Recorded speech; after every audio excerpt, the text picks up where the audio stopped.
This world made me feel irrelevant, invisible, dispensable, as if I had no value, nothing to contribute, and it's just not true. Me and a lot of other people who have been discarded are not irrelevant. We do have something to contribute. There are 70 million formerly incarcerated people in this country. We are not going to idly sit by on a pity pot and not reclaim our rightful place in this country. My 5-year-old son, his name is KK, was accidentally killed by an LAPD detective.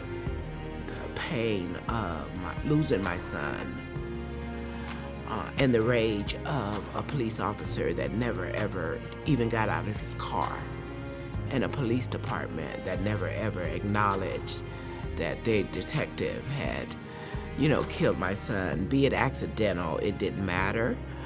He was gone. I spent almost 20 years going in and out of prisons, and no one would ever thought enough of me to say, you're not a bad person, you're not a criminal person, you're a sick person, and there's help for you.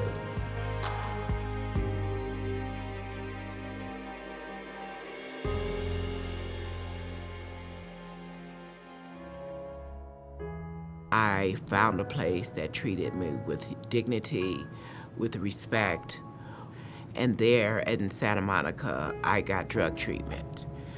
And there is when I began to wake up and begin to look at how different communities are treated differently, and how some communities are resourced and other communities are under-resourced. And I vowed to take that experience in Santa Monica back to South LA and create a place for women that would help them to rediscover, reimagine, and rebuild a different type of life.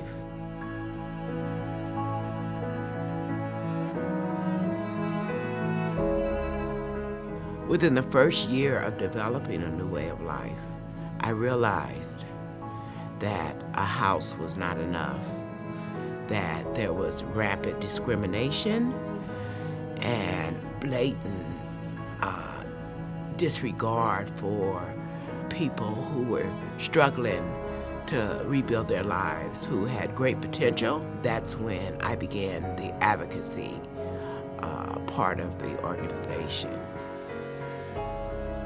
First, I was the only one.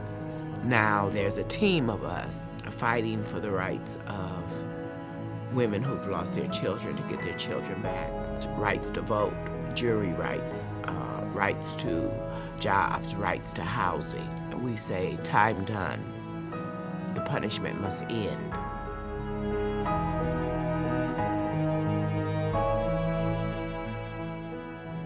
When I testified before the commission, I was quite emotional. Because here, the Civil Rights Commission of the United States of America called for my testimony. And the horror of my story, much of it came out there. It was a pretty big deal for me.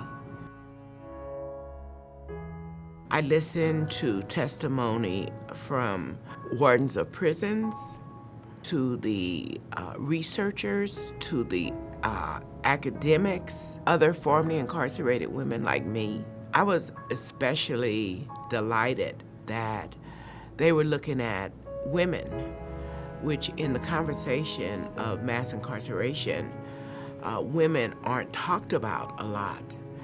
And we know women are the fastest growing segment of the criminal justice system. Now I'm in process of building a national network of safe houses that women walking out of prisons and jails all over this country will have a place to land. I'm finding that policymakers that I used to just stand face to face with and have a bash out fight, they're like, Susan, I want to help you. I'll carry that bill.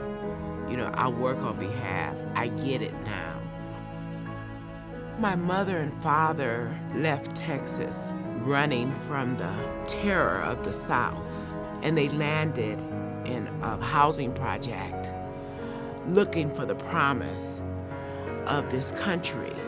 And here I am, 70 years later. I'm not looking for the promise. I'm organizing, I'm advocating, I'm standing up, demanding that this country delivers on the promise.